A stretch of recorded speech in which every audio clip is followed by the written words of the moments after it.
Well, today we have the mighty Mercruiser 170 here. And the only problem it has is a small leak in a riser gasket, which is underneath the coolant reservoir where I have my towel. This is a really unique engine because, first of all, it's all aluminum. And essentially, it is a half of a Ford 460. In fact, the cylinder head is a Ford 460 cylinder head.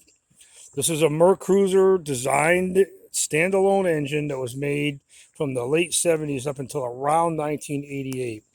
It also has a full fresh cooling system on it. It's a full system. That means it runs through the manifolds with coolant and it runs through the engine block with the coolant. And the only place raw water runs is in the heat exchanger down here where my foot is. And of course, out the back of the riser. This engine really digs in, and the other thing too is it's a 3.7 liter four cylinder.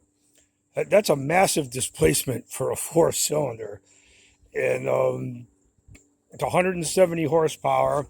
There's actually a 190 horsepower version of this that used a four barrel. This only uses a Rochester 2G 2 barrel. Couple weaknesses on this. The first one that I'm doing on this one here, I'm just inspecting it.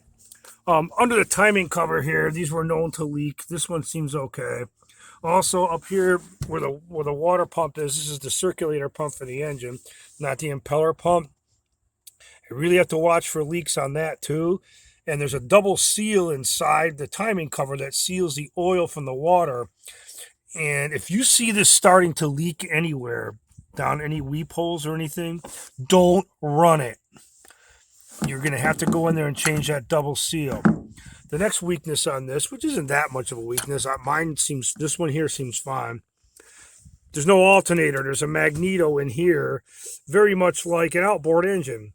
And the magneto has a voltage regulator, which is mounted underneath the manifold here, which, by the way, this manifold is made out of aluminum. Another cool thing. So the magneto and the voltage regulator work together to charge the batteries. This one seems to work fine. Again, if you took care of these really good and you flushed them really good and you watched out for the little things like the coolant leak in the front, it's a really good engine, and it's got a hell of a lot of torque. You have the right gearing on this with a 4-blade prop and a boat that's, this one's 19 feet with a planing hull. Boy, oh boy, this thing's a lot of fun. It digs right in. It gets you on plane immediately. So there you have it. We're going to do a riser gasket today. It's not leaking really hard. It's just got a drip, and that'll be that. The mighty Mercruiser 170. One of the greatest engines ever built, in my opinion. Okay, here we are back on the Mercruiser 170 with the failed riser gasket. A few good words here. Once you have this apart, you want to inspect the manifold, make sure that you don't see any, big cracks or intrusions. This is a casting mark here. It's okay because where it mates to is open, so not to worry. You're going to clean the surface really good. Do not use cookies and don't rub it with your fingers. You're going to use something flat. I use a flat, like a drywall sanding tool with some 180, nice and flat, because this is aluminum. It is extremely soft, and if you use a cookie or even use your fingers in certain corners and not others, you're opening yourself up to leaks. Same thing with the manifold. The manifold here, we're going to inspect it to make sure it's not rotted through. This one looks really, really clean and nice. You're going to clean it like this, flat, 180. Back and forth like this, okay?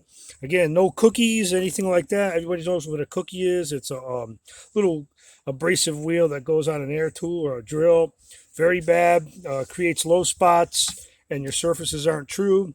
If you really want to feel good about the whole thing, when you're all finished, take a straight edge, go across it, put a light behind it, see if you're true in two directions. This one is. I did it before, especially on here.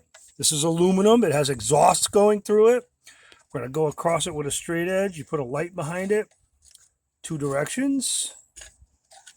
It's like this and like this. I don't have three hands or I would do it. This one also passed that test. So you do it this way. You inspect your manifolds. You clean them the right way. If you get teeny little pieces of gasket in here, just fish them out. It's not the end of the world.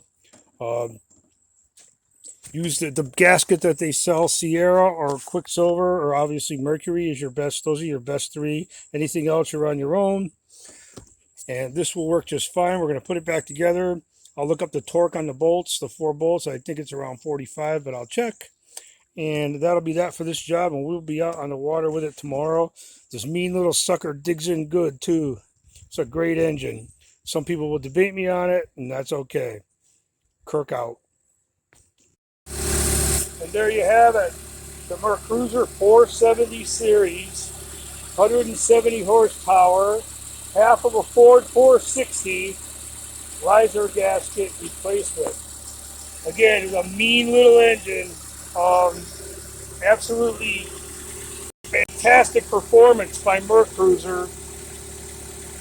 Aluminum block, aluminum exhaust manifold, the coolant tank slash riser, cast iron, cylinder head, cast iron, Ford 460.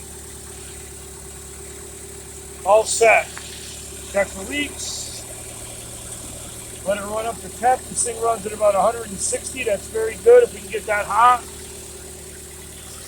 And there you have it. Time to go out and have some fun.